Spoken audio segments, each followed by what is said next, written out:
The preacher thought, hey, the cowboy is right.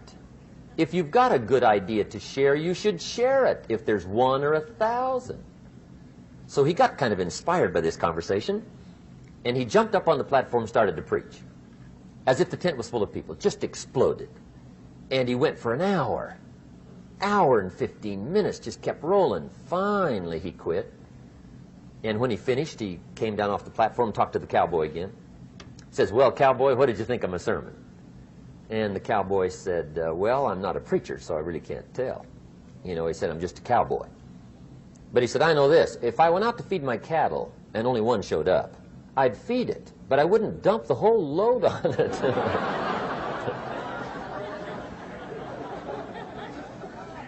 So anyway,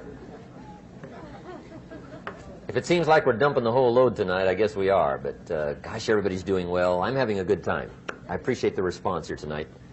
Okay, the next subject is setting goals. Let me show you what turned my life every way but loose. Mr. Schoaf dropped this idea on me, changed me completely. Setting goals. Here's what can easily happen if you don't set goals.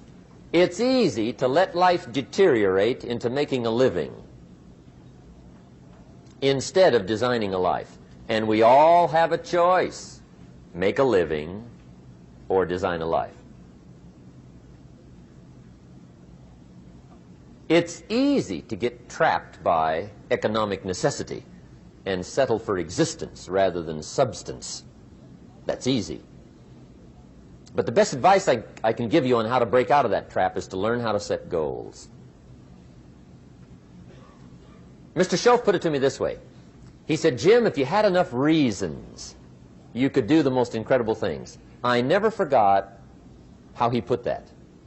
If you have enough reasons. See, reasons will change your whole life. Mr. Schoaf said to me, he said, Mr. Rohn, I think you've got plenty of intelligence, you've got plenty of talent, you've got plenty of ability. Probably what you lack is plenty of reasons. He said, I don't think your current bank balance is a true indication of your level of intelligence. I was happy to hear that. He said, I think you're much smarter than your present bank balance indicates. And that turned out to be true. I was much smarter. But of course my first question was, well then why isn't it bigger? And he said, you don't have enough reasons.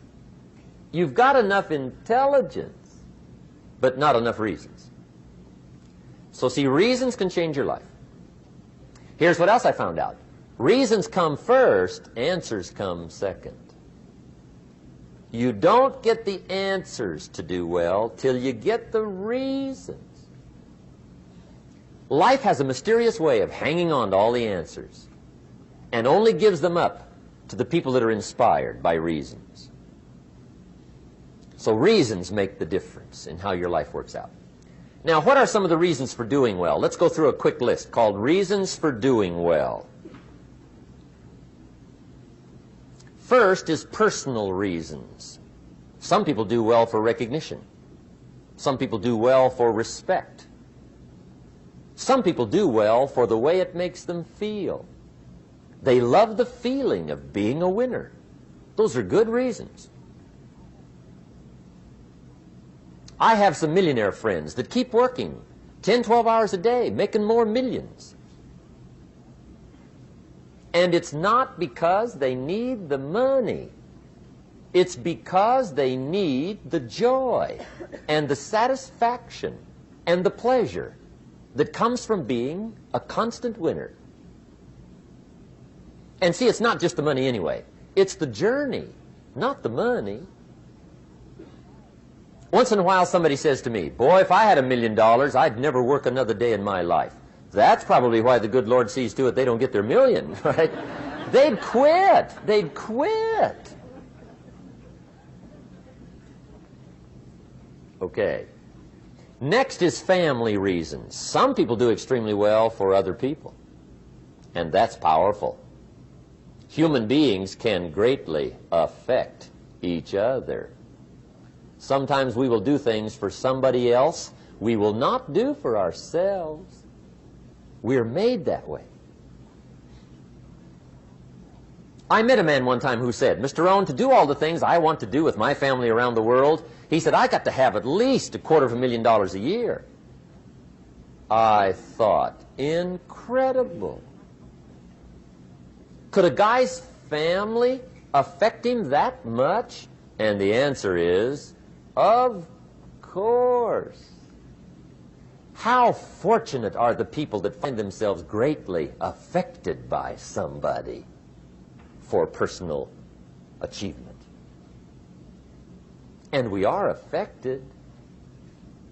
The writer of a recent song said, if not for you, the winter would hold no spring, couldn't hear a robin sing. I just wouldn't have a clue if not for you. So we can be affected. That might be one of the most stimulating reasons to do well, finding somebody. When Andrew Carnegie died, the wee little Scotsman that built the big steel industry, when he died, they opened up his desk, and in one of the desk drawers, they found a slip of paper. On that piece of paper, Mr. Carnegie had written his goal for his life, and he wrote it when he was in his 20s. And on that piece of paper, it said, I'm going to spend the first half of my life accumulating money.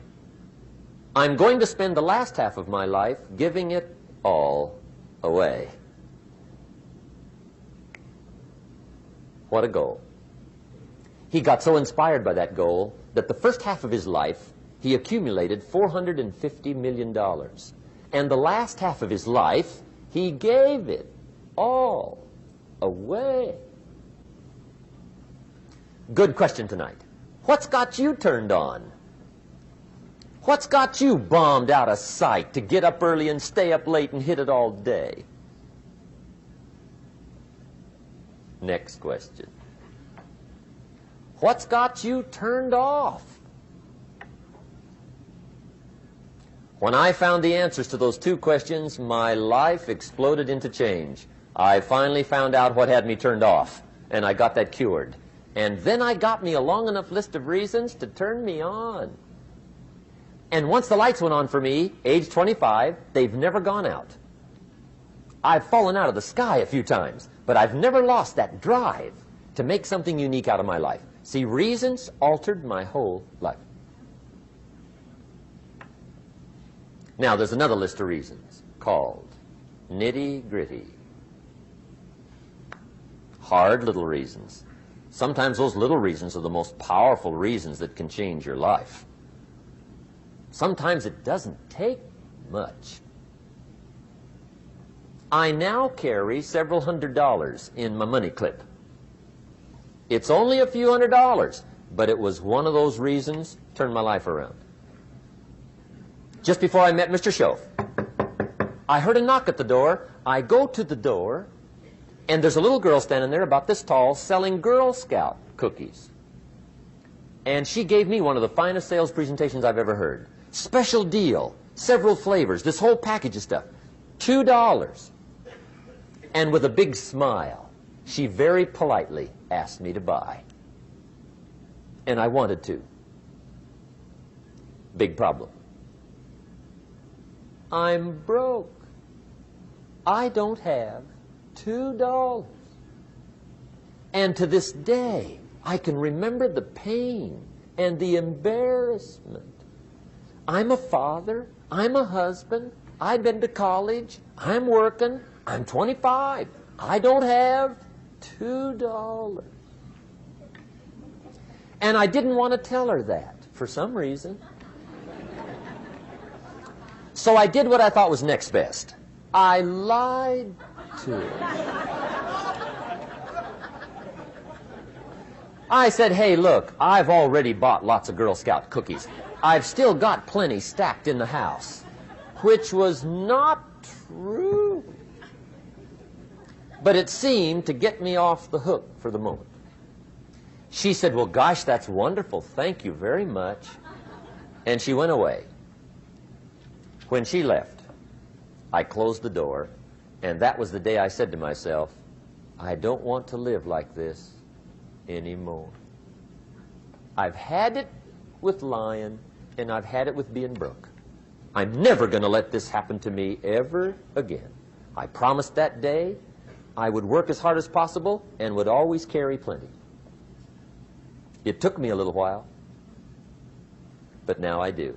It was one of those reasons. And I guess I carry plenty for two reasons. One is the way it makes me feel, but also in case I bump into another Girl Scout selling cookies. Right? I'm ready.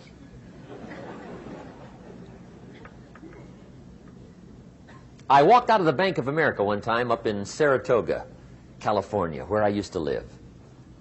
Two little girls selling candy right outside the bank. Good place. Like some girls' organization they're working for, right? I come walking out of the bank. This first little girl walks up to me. She said, "Mister, would you like to buy some candy?" I said, "I probably would." "What kind is it?" She said, "It's almond roca." I said, "My gosh, that's my favorite." She said, "Wonderful." I said, "How much is it?"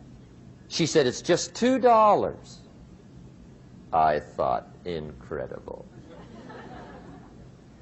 I said, "How many boxes of that candy have you got?" She said, 5. And her little friend was standing there. She was selling candy too. I said, "How many boxes have you got?" She said, "I've got 4. I said, "That's 9. I'll take them all." They said, "Really?" I said, "Yeah, it's my favorite. I've got some friends. I'll pass them around." They got so excited, put all this candy together. I reached in my pocket, gave them the $18.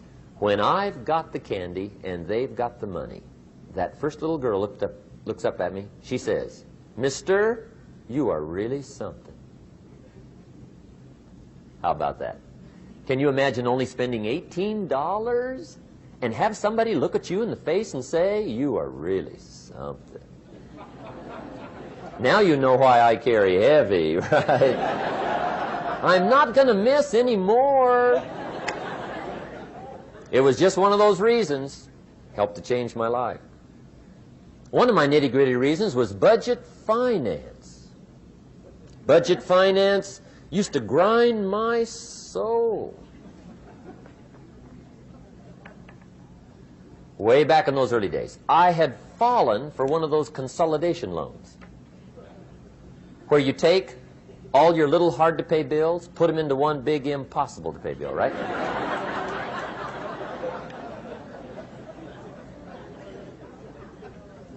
I would get 4 or 5 payments behind. This one guy used to call me day and night. I don't think they're allowed to do that anymore. Harassed me. Threatened to run me in front of the judge. Threatened to ruin my credit. Threatened to embarrass my family. One day he said, "We're going to come get your car, drag it rear end up down the street in front of your neighbors." The guy even called me a flake. And back in those days, I'm broke, I'm pitiful, there's nothing I can do about it. But I never forgot how the guy treated me. And when I met Mr. Schoaf, and I got my life straightened out, and the money started to flow, that was one of my first projects, budget finance. I poured it on day and night. I finally put all the money together I owed him, which was considerable. I picked a day for the payoff. And when the payoff day came, I put the money in small bills in a big briefcase. And I walked into the budget finance office on Wilshire Boulevard in Los Angeles. The guy who harassed me so often, his desk was about 3 back. I walked right up to his desk, startled him. He wondered what I was doing there. It was the first time I'd been there since I'd borrowed the money, right? Without saying a word, I opened up this briefcase, dumped this pile of money all over his desk. I said, "Count it. It's all there. I will never be back." And I turned around and stormed out. Now, that might not be noble, but if you haven't tried it, you've got to one time.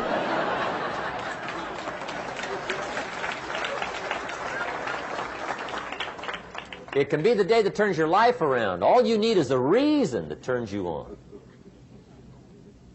One of my dear friends, Robert Depew, Bobby used to be a school teacher in Lindsay, olive capital of the world. Bobby taught school several years, got a little weary teaching school. One day decided he wanted to get into sales. So without telling anybody, he just up and quit his job teaching school and jumped into sales. When he did, his brother made fun of him, laughed at him, put him down, said Robert's lost his mind. Had a good job teaching school, now he thinks he's a salesman. He's going to go down the drain, lose everything. Just put him down something fierce. Bobby said, the way my brother acted when I got into sales, he said that made me so mad, I decided to get rich. And my question for you tonight is it possible to get that mad? Of course. Wealth is not a matter of intelligence. It's a matter of inspiration. Today, Robert happens to be one of my millionaire friends. Bobby's rich.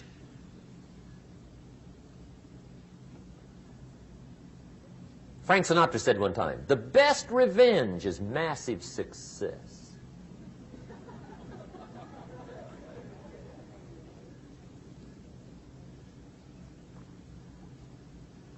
Hey, get you a long enough list of reasons so that after tonight you never lack for inspiration. You might not have all the answers right away, but you can get the answers if you can get the reasons. Now, let me give you a little simple formula for goal setting.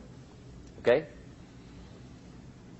We take 2.5 hours on the weekend for the whole 10-year plan. We don't have time for that tonight. But let me get you started with a little simple formula Mr. Schoaf gave me. And maybe this will be helpful. First of all, I've divided goals into two parts. First is long range. Long range goals. That's your dreams. Your dreams for the next 3, 5, 10, 20, 30, 40 years. Actually, the rest of your life. Your dreams. You've got to keep dreaming. Ronald Reagan, president, said to the joint session of Congress a few weeks ago, the Republic is a dream. And if we don't keep dreaming, we will lose the Republic.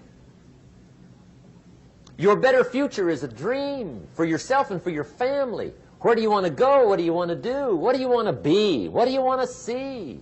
You've got to dream dreams. There's a Bible phrase that says, without dreams and visions, people perish. You've got to have something to go for that inspires the heart and the soul. Dreams. From the children of Sanchez, it says, take the crumbs from starving soldiers, they won't die. Take the bread from hungry children, they won't cry. But without dreams, we all will die. You've got to dream. Don't lose your dreams for yourself, for your future, for your family. The dreams of love and enterprise and travel and doing things, becoming something unique on your journey here. Don't lose your dreams. Do some dreaming. That's long-range goals. You've got to have those. So that's number one. Here's the second part of goals, short range. Short-range goals. That's your goals for tomorrow, this week, this month, this year, the immediate future. We call these confidence builders. Because if you set up something short-range, go for it, get it, latch onto it, work hard, accomplish it. That starts building your strong feelings to go for your dreams. Now, I've divided goals into 3 categories. Here they are. Number 1 is economic. That's your goals for money, income, business, profits, production. Economics. Make sure you've got your economics well planned. Economics plays a major role in everybody's life. Economics is major, which means it ought to be meticulously well planned for tomorrow, this week, this month, this year, long range. What if you asked somebody tomorrow if you could see their meticulously well-planned list of economic goals? What would they probably say? They say, you some kind of a nut? You must be weird. Hey, I found out what success is. Success is doing what the failures won't do. Make sure you've got your economics well planned. It'll put you in the top 5%. One of the key little subjects we talk about on the weekend is the 7 fundamentals for wealth and happiness. And that's one of them, well-planned economics. It's a fundamental if you want to do well. Join the top 5%. Anybody in this room can join the top 5%, if you will. Okay. Now here's the second category of goals, things. Make a list of the things you want. And on my list of things, now I put everything. Little things as well as major things. Doesn't matter how small it is, it goes on my list. I used to just put major things, cars, homes. I don't do that anymore. I now load my list with everything. Everything. And the reason is, part of the fun of having a list is checking it off. That's it. Boy, at the end of the day, if you can go, got it, got it, got it, got it, got it, got it, whatever it is, right? You get into the habit. So load up your list, the things you want. Now, when you check off something major, celebrate. That's an important point to make. Celebrate your achievements. Live it up. Have a party when you reach something you've worked for a while. See, we all grow from 2 experiences. One is called the pain of losing. The other one is called the joy of winning. We need both of them. Amplify them as much as you can, which also means make losing painful. If you set up something, fooled around, didn't get it, put it on yourself. On the other side, if you did get it, congratulate yourself. Self-congratulations is a sign of maturity. Seeking congratulations is a sign of immaturity. But hey, winning and losing, see, that's what it's all about. That's the name of the game. Now, some people lead such mediocre lives, at the end of the day, they don't know whether they're winning or losing. They got no clue. Guy's just going through the day with his fingers crossed. There's a better way. Okay, here's the third category of goals, personal development. Put those goals together. Personal development goals. That's your goals to be stronger, more decisive, be a speaker, be a leader, learn a language, all kinds of skills. Okay? The whole weekend seminar was designed to improve all your skills so that you walk away more skillful. And that's what you want, the personal development skills. That's what attracts, that's what brings good things to your life, the person you become more skillful. Now, this is quite a package to work on. Economics, things, personal development. For tomorrow, this week, this month, this year, long range. Okay? That'll get you started. Now, here's the simple formula for setting goals. It goes like this. A, work on your goals. That's step 1. Work on them. And I put the word work there deliberately. Setting goals is plain hard work. I don't want to kid you. We haven't come here tonight to kid each other. It's work. I know it's work. That's why a lot of people just let it slide. It's work. Many people work hard on their job, but they don't work hard on their future. They just let that slide. And the work involved is making plans. I know most people don't. I understand that. But don't let that be you. Guy says, well, yeah, you work where I work. By the time you struggle home, it's late. You've got to eat a bite of supper, watch a little TV, get to bed. You can't sit up half the night. Plan, plan, plan. And the guy's behind. Good worker, hard worker, sincere. But you've got to be better than sincere, working hard. You've got to be better than a good worker. You've got to be a good planner. Somebody once wisely said, the people who fail to plan are planning to fail. Well said. So work on your goals. Here's step 2. Write your goals down. That's so important. I teach my staff around the world, put your goals in your journal. Because one of the major people you want to study is yourself. Say, here's the list of goals I put together 3 weeks ago. Here's the list of goals I put together 2 years ago. Here's some of the changes I made, rearrangement of my priorities. I scratched these off. I put these on. I've gotten these. Study your accomplishments. Study what your desires are. Put them on paper. Write them down. Here's another reason for writing your goals down. It shows you're serious about doing better. And to do better, you got to get serious. You don't have to be grim, but you must be serious. Everybody hopes things will get better.